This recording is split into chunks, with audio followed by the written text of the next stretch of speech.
Pour le personnage de Chloé, j'ai lancé un casting sauvage à travers le Québec et j'ai reçu genre 400 candidatures.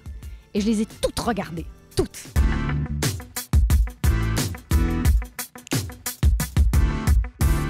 C'était définitivement latent, je crois. C'est quelque chose qui a mûri tranquillement, presque peut-être inconsciemment. J'ai toujours eu cette volonté de vouloir raconter des histoires à travers les images parce que je dessine, je peins, je fais un peu de photos. Et j'ai joué en tant qu'acteur pendant 10 ans. Donc pour moi, c'était une espèce de continuation logique. Il y a une histoire de fantôme qui est là, une espèce de légende. On ne sait pas si c'est vrai, si c'est un truc que mon personnage de Chloé invente ou pas. Et ça, c'est quelque chose qui est venu assez tardivement en fait. J'ai fait 2 versions qui étaient assez scolaires, beaucoup plus collées à la BD. J'éprouvais pas particulièrement de plaisir.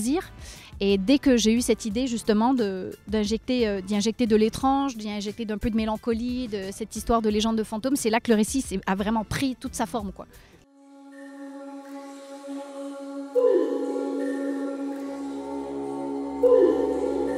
Déjà, dans la BD de Bastien, c'est qu'il y a des trucs qui sont très crus, on voit les choses de manière assez frontale.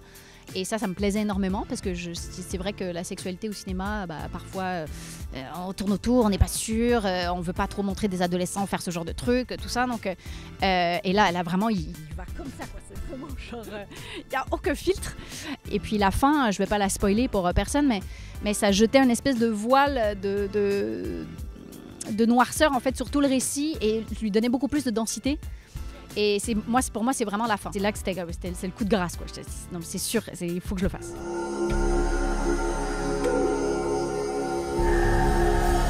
Pour le personnage de Chloé, je voulais évidemment qu'elle soit très magnétique. Je voulais qu'elle soit différente, en fait. Je voulais pas que ce soit juste une jolie fille banale. Moi, j'ai l'impression qu'on m'a souvent cantonnée dans des rôles de filles juste jolies et sympathiques. Et ça me saoulait. Et j'avais vraiment pas envie que mon personnage soit comme ça.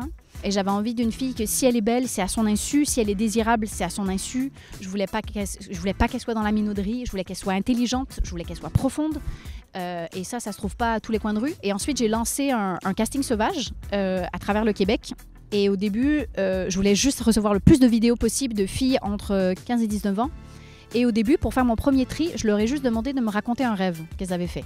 Et j'ai reçu genre 400 candidatures. Et je les ai toutes regardées, toutes. Et le rêve que m'a envoyé Sarah Monpetit, qui est, je pense, la 3e vidéo que j'ai reçue, elle me disait qu'elle était avec des amis, qu'elle dansait dans la forêt et que les arbustes étaient dégarnis. Donc il y avait seulement les branches qui les griffaient et en fait, elle et ses amis se sont rendus compte qu'ils saignaient. Et malgré ça, ils ont continué à danser. Et puis en plus, elle a une tête incroyable, elle est hyper magnétique, elle est d'une beauté rare. Tu vois. Et je l'ai vue, j'ai dit, mais c'est sûr que c'est elle.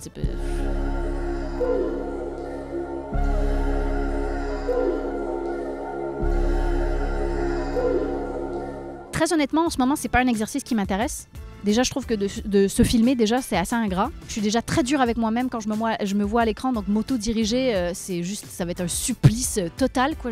Ça m'intéresse pas du tout. Et puis surtout, je trouve que la réalisation, ça demande d'être dans le contrôle, d'être vraiment sur tous les fronts.